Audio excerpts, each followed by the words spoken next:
હવે વાત કરીએ વાપીની તો વાપીમાં 13 વોર્ડની 52 બેઠકો પર ખરાખરીનો જંગ જામશે। ગુજરાત ફર્સ્ટે મતદારોનો મિજાજ જાણવાનો પ્રયાસ કર્યો। વોર્ડ નંબર 6 માં સુવિધાઓનો અભાવ જોવા મળ્યો। 2 વર્ષથી અનેક પ્રોજેક્ટો લટકી પડતા સ્થાનિકોને હાલાકી ભોગવવી પડી રહી છે। તો વાપી દમણને જોડતા બ્રિજનું કામ કાચમાની ગતિએ ચાલી રહ્યું છે। પૂર્વ અને પશ્ચિમને જોડતા અંડરપાસ બંધ હોવાથી લોકો ભારે પરેશાની ભોગવી રહ્યા છે। मनपा बन्या बाद सुविधाना बदले मुश्केलीओ वधी होवाना पण आक्षेप थया। ब्रिजनी कामगीरीमां विलंबने कारणे वेपारीओना धंधा रोजगार पड़ी भांग्या। वैकल्पिक मार्गो बंध थता पूर्व और पश्चिम विस्तार वच्चेनो संपर्क कपायो। रस्ता ने अंडरपासना कामों अटकेला होवाथी विद्यार्थीओने भारे हालाकी भोगववी पड़ी रही छे। जनताए शुं कह्युं आवो सांभळीए।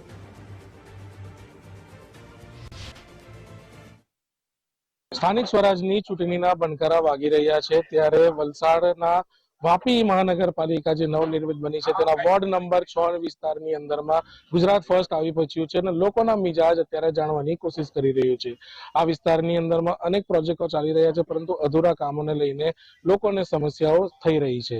કેટલી તકલીફોને શું માંગો રહેશે આવનાર ચૂંટણીમાં? મારું અહીંયા જ રહેવાનું છે અને ધંધાનું સ્થળ પણ મારું આ જ છે। અહીંયા છેલ્લા 3.5-4 વર્ષથી જે આ વાપી દમણ ઓવરબ્રિજનું કામ અત્યંત ધીમી ગતિએ ચાલે છે અને ઝંડા ચોક વિસ્તારમાં તો આ કામ થયું જ નથી।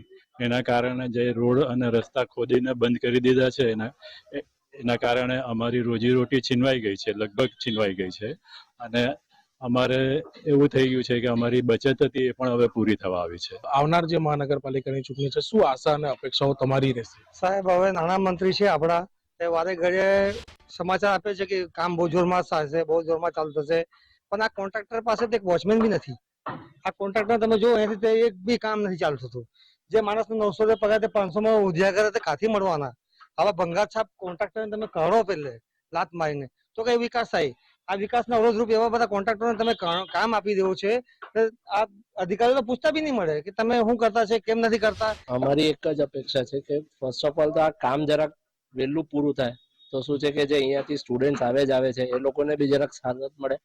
એના સિવાય જે ડેલી વેજીસ વાળા જે વર્કર છે એ લોકોને બી જરાક સહુલિયત મળશે અને જે પબ્લિકને પ્રોબ્લેમ થતી છે આવવા જવામાં એનું સોલ્યુશન આપો એ વધારે જરૂરી છે અમારા માટે।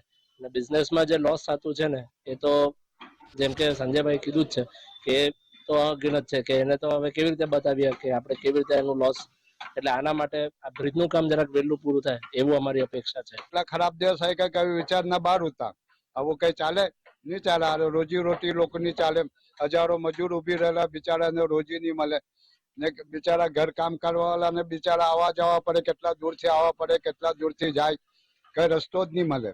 એટલે મહેરબાની કરીને કઈ ને કઈ કરો જલ્દી ને અમારો કઈ નિકાલ કરો। આવનાર ચૂંટણીમાં છેલ્લા 3 ટર્મ્સથી મારી હાજરીમાં હું અહીંયા વાપીનો જ સ્થાનિક છું। મારી રેસ્ટોરન્ટ બી છે, બેકરી બી છે ને એક હું સોશિયલ વર્કર છું, સમાજ સેવા કરું છું ને જમિયત ઉલમા નામની મારી ટ્રસ્ટ ચાલે છે ને મને બધા જ લગભગ ઓળખે છે ને હું વારે ઘડી આ બ્રિજની રજૂઆત કરું છું। પછી અંડરગ્રાઉન્ડ નાલા આજે છેલ્લા 4 મહિનાથી બંધ છે સાહેબને અહીંયા કામ જેમ બધાએ સ્થાનીય કીધું કે કામ ચાલતું નહીં મળે, એકદમ કચવાની ચાલતી કામ ચાલતું છે।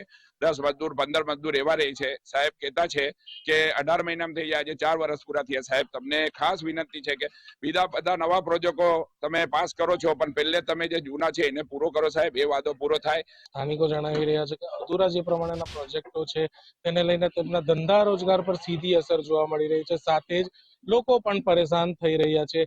આ તાત્કાલિક ધોરણે આ કામો જે થાય તેવી તેમની માંગો છે અને આવનાર ચૂંટણીમાં તેઓ આ જ મુદ્દે તેઓ પણ વોટિંગ કરશે। પ્રિયાંક પટેલ, ગુજરાત ફર્સ્ટ, વલસાડ।